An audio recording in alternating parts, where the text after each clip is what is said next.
Cada povo tem características próprias que vão além da aparência física.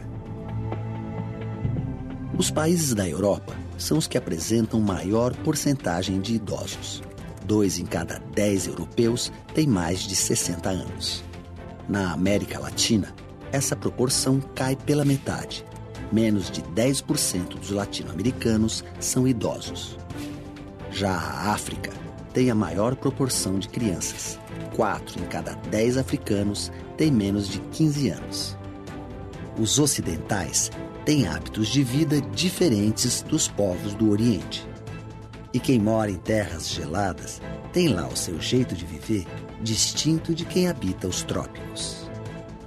Cada povo é um povo.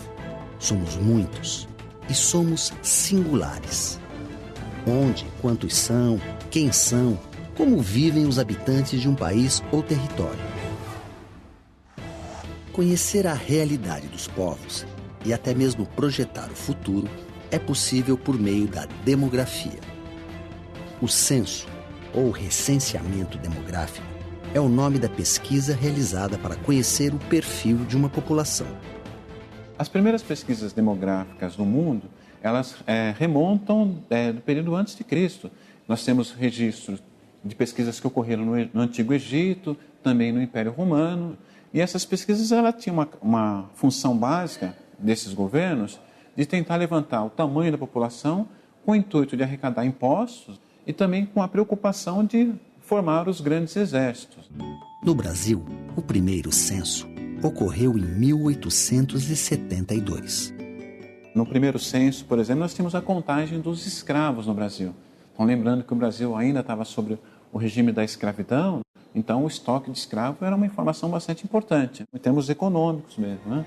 Hoje, o censo é realizado a cada 10 anos e, além da contagem da população, inclui dados socioeconômicos como renda familiar e grau de escolaridade. Informações essenciais para a elaboração de políticas públicas nas áreas de transporte, habitação, saneamento, saúde, educação. O diálogo entre a demografia e a gestão e as políticas públicas tem que ser constante. Então não adianta, numa cidade envelhecida, por exemplo, que a proporção de crianças diminuiu muito, o gestor investir maciçamente em educação infantil, porque a demanda é menor. As pesquisas demográficas ao redor do planeta mostram que em apenas 200 anos, a população da Terra saltou de 1 bilhão para 7 bilhões de pessoas. Segundo projeções da Organização das Nações Unidas, podemos chegar a 9 bilhões de pessoas até 2050. Uma aceleração de crescimento que impõe enormes desafios. Eu acho que o grande desafio vai ser combinar, o desenvolvimento, a melhoria das condições sanitárias e socioeconômicas da maior parte da população, com a preservação das condições ambientais. Para isso, em primeiro lugar, uma mudança do modelo de consumo, do padrão de consumo é essencial. Fala-se dos 7 bilhões de pessoas, mas e dos 6 bilhões de celulares? Isso não é problema?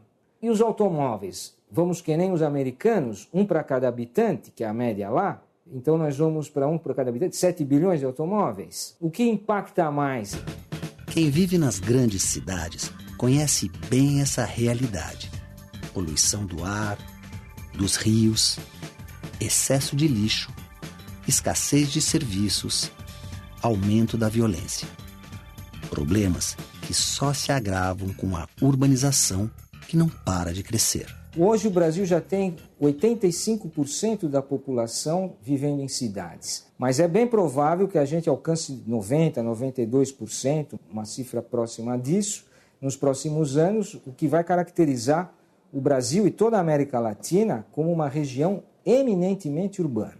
Na China e na Índia, onde estão ainda os grandes conglomerados de população camponesa, os dois países estão se urbanizando aceleradamente. Então se prevê para os próximos anos uma migração de quase 1 bilhão de pessoas do campo para a cidade até mais ou menos 2030. Os índices de nascimentos também criam disparidades entre as populações. Nos países menos desenvolvidos, como os da África e da maioria da Ásia, onde o número de jovens e crianças é muito grande, falta emprego e acesso à educação de qualidade. Já nas nações desenvolvidas, como o Japão e alguns países da Europa, o problema é o baixo índice de nascimentos e o alto índice de envelhecimento da população. Com um grande número de aposentados, esses países enfrentam falta de mão de obra e sobrecarga nos sistemas previdenciários. Alguns países estão tão envelhecidos que já apresentam uma mortalidade superior à natalidade, é o caso da Alemanha e do Japão.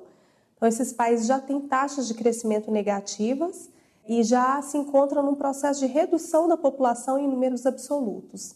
Não sabemos o que vai acontecer, se eles vão reverter as taxas de fecundidade e daí começar a reverter um pouco esse processo de envelhecimento. Mas, de qualquer forma, se isso for feito, é um processo que ainda demora uns 100 anos.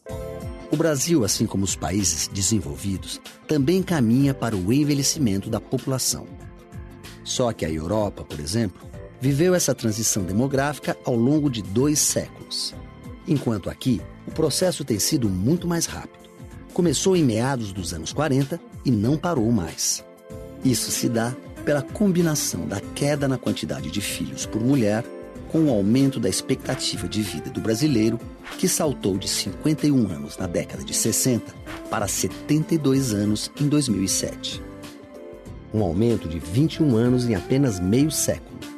E a tendência é que as pessoas vivam mais nas próximas décadas por conta do controle de doenças e da melhoria nas condições de vida. Minha mãe morreu com 62 anos, minha tia com 58. Meu pai morreu cedo. Meu pai morreu com 55 anos. E eu estou aqui firme, e como sempre, né? Com 80 anos. Sinto que eu vou viver mais que meus pais. Eu espero chegar aos 100.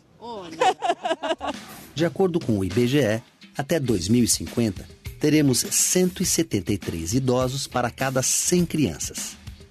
A proporção em 2008 era de 25 idosos para cada grupo de 100 crianças. A reforma da Previdência que a gente já ouve falar há tantos governos, ela é urgente. Saúde, por exemplo, os idosos demandam um investimento maciço em saúde.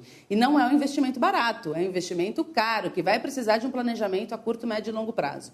Políticas imobiliárias, por exemplo, conjuntos habitacionais, investimento imobiliário específico para a população idosa, que muitas vezes é cadeirante, que muitas vezes tem necessidades especiais, tudo isso tem que entrar na agenda do planejamento, tanto do setor privado quanto do setor público. Lazer, políticas de lazer, de cuidado, de mercado de trabalho para essa população específica também tem que estar na agenda. O envelhecimento da população é um processo irreversível, mas o Brasil ainda é um país privilegiado do ponto de vista demográfico. O censo de 2010 mostra que somos quase 191 milhões de brasileiros. A grande maioria, cerca de 101 milhões, de jovens e adultos em idade de trabalhar. É a chamada população economicamente ativa que contribui para a riqueza do país com o seu salário e com o pagamento de impostos. Um quadro que os demógrafos chamam de bônus demográfico ou janela de oportunidades.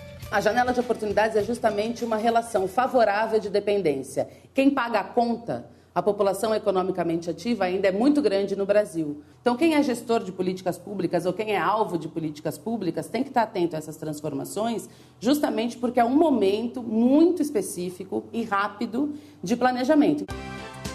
Como pudemos ver, a demografia oferece um raio-x da sociedade, em nível mundial e também local.